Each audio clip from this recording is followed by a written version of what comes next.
Another Indian match, another ODI, another collapse.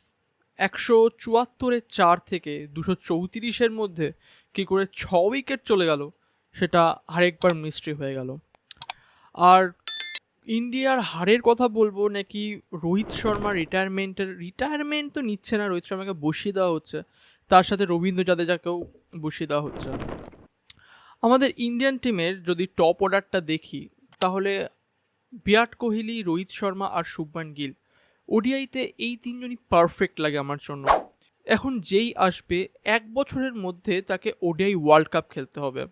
Rohit শর্মার তিনটে world cup খেলার যে এক্সপিরিয়েন্স আছে, আমরা জানি যে কেউ কোনো প্লেয়ারকে না খেলালে সে এক্সপিরিয়েন্স পাবে না, বাট তাকে খেলাতে হবে। বাট 2027 পর্যন্ত কি রোহিত শর্মাকে টাইম দেওয়া যায় না? রিপোর্টের মতে 19 তারিখ যেটা লর্ডসে খেলা হবে সেটাই নাকি রোহিত শর্মার লাস্ট ম্যাচ হবে। My goodness. রোহিত শর্মা ভারতীয় টিমের এমন কিছু চুনিন্দা ক্রিকেটারের মধ্যে রয়েছে, এখন 3 নম্বরে রয়েছে, যে সবচেয়ে বেশি টাইম ধরে ইন্ডিয়াকে সার্ভ করেছে।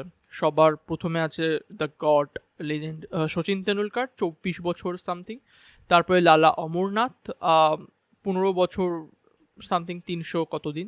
আর 3 নম্বরে রোহিত শর্মা, 15 বছর 19 দিন না 12 দিন, হোয়াট এভার। কিন্তু শোনা যাচ্ছে রোহিত শর্মা নাকি প্ল্যানেই নেই ভারতীয় টিমের 2027 ওয়ার্ল্ড কাপের জন্য। আর সিরিয়াসলি এটা কিন্তু খুবই খারাপ, আর তার ছাপ কিন্তু আমরা রোহিত শর্মার খেলাতেও দেখতে পাচ্ছি। কালকের ম্যাচের কথায় যদি আসি আমি, তাহলে ইংল্যান্ড ফার্স্টে টসে জিতেছে আর আমাদেরকে ব্যাট করতে পাঠিয়েছে কার্ডিফের মাঠে। তো ফার্স্টে রোহিত শর্মার যে খেলাটা, এটা কিন্তু রোহিত শর্মার ন্যাচারাল খেলা নয়। আমরা সবাই জানি রোহিত শর্মা কতটা অ্যাটাকিং খেলে, কিন্তু আজকে রোহিত শর্মা 47 বলে 26 রান করেছে। এটা রোহিত শর্মার ন্যাচারাল খেলা নয়।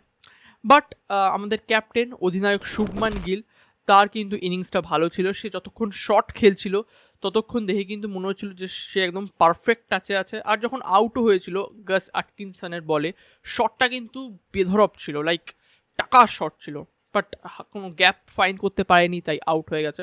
বাট আমাদের সেই পুরনো বিরাট কোহলিকে আমরা আবার দেখতে পেয়েছি। আমাদের সেই কিং কোহলি যে বলটাতে আউট হলো, তার আগের বলে একটা ক্যাচ আউট হওয়ার জন্য অ্যাপিল হয়েছিল, বাট ব্যাটে লাগেনি, রিভিউ নিয়েছিল ইংল্যান্ড টিম, ব্যাটে লাগেনি। কিন্তু তার পরের বলটাতেই টপেজ লেগে কোথায় বল মারতে গেল, কোথায় চলে গেল, খুব খারাপ লাগে অ্যাকচুয়ালি।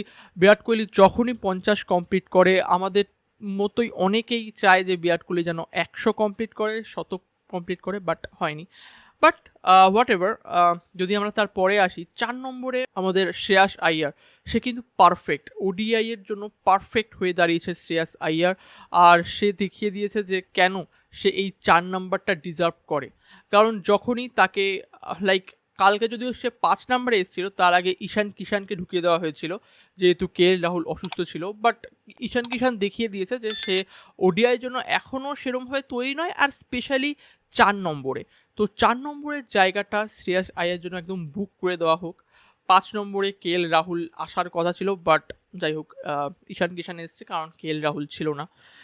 কিন্তু বিরাট কোহলি যাওয়ার পর 174 রানের 4 উইকেট থেকে 234-এ 5 উইকেট পড়ে গেছে, অল আউট হয়ে গেছে, মানে 6 উইকেট জলদি করে পড়ে গেছে। এটা কিন্তু এখনও মিস্ট্রি। আমাদের লেজেন্ড অলরাউন্ডার ওয়াশিংটন সুন্দর, অক্ষর প্যাটেল তো ভালো খেলছে, লেজেন্ড। অক্ষর প্যাটেলকে আমি ধরছি না, একটা ব্যাড ডে আসতেই পারে, বাট ওয়াশিংটন সুন্দরের রানিং কিন্তু একদমই ভালো না, টু বি অনেস্ট।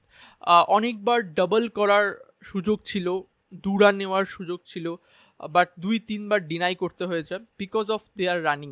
অক্ষর প্যাটেলেরও আমার রানিং কিন্তু খুব একটা ভাল লাগে না। আর এরই মধ্যে শোনা যাচ্ছে রবীন্দ্র জাদেজাকেও নাকি প্ল্যানে রাখা হচ্ছে না 2027 ওয়ার্ল্ড কাপের জন্য। I think, in my opinion, এখনও পর্যন্ত জাদেজার যে ফিটনেস আছে, অক্ষর প্যাটেল আর ওয়াশিংটন সুন্দরকে দুজনকেই গোল খাইয়ে দিতে পারে একা আমাদের রবীন্দ্র জাদেজা। বাট যাই হোক, শিবম দুবে, ওডিআইয়ে আমি জানি না হার্দিক পান্ডিয়া ছাড়া ওডিআইতে আর কোনোদিনও আমরা কোনো অলরাউন্ডার পাবো নাকি এটাই শেষ breed because of our IPL policy. তো সেটাই, কিন্তু আমাদের লাজ বাঁচিয়েছেন জসপ্রীত বুমরা। বলে হোক ব্যাটিংয়ে হোক, 20 রান করেছে 13 বলে, ভালো শটও খেলেছে, একটা 6ও মেরেছে। বাট নেভারদ্যালেস আমাদের ইনিংস 234 রানে গুটিয়ে যায়।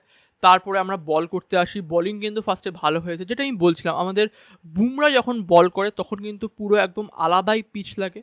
বাট কালকে প্রসিদ্ধ কৃষ্ণ অনেক ভালো বল করছিল, বাট আমাদের উইক লিঙ্ক গুন্নুর ব্রারকে কিন্তু সবাই পিটিয়েছে, ইচ্ছা মতন পিটিয়েছে।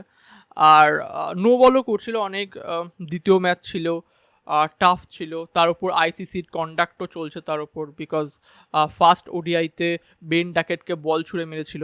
তো সব কিছুই চলছে গুন্নুর ব্রারের ওপর। বাট অক্ষর প্যাটেল, জসপ্রীত বুমরা, প্রসিদ্ধ কৃষ্ণা এরা কিন্তু টাইট বোলিং করেছে। কিন্তু যার কথা আমাদের বলতেই হবে, জো রুট পিচটাকে আঁকড়ে ধরেছিল, একেবারে ছাড়ছিলই না।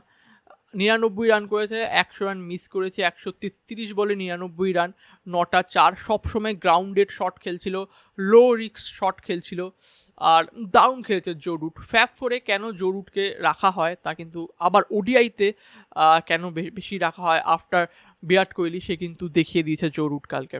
হোয়াট এভার, কালকে জো রুটই একমাত্র ছিল যে ইন্ডিয়ার সাথে খেলে যাচ্ছিল, ইন্ডিয়াকে আটকে রাখছিল এই সিরিজ জেতার থেকে। বাট ফাইনাল খেলা হবে লর্ডসে, আর রিপোর্টস মতে এটা রোহিত শর্মার লাস্ট ম্যাচ হতে চলেছে। তো লেটস সে, পিস আউট।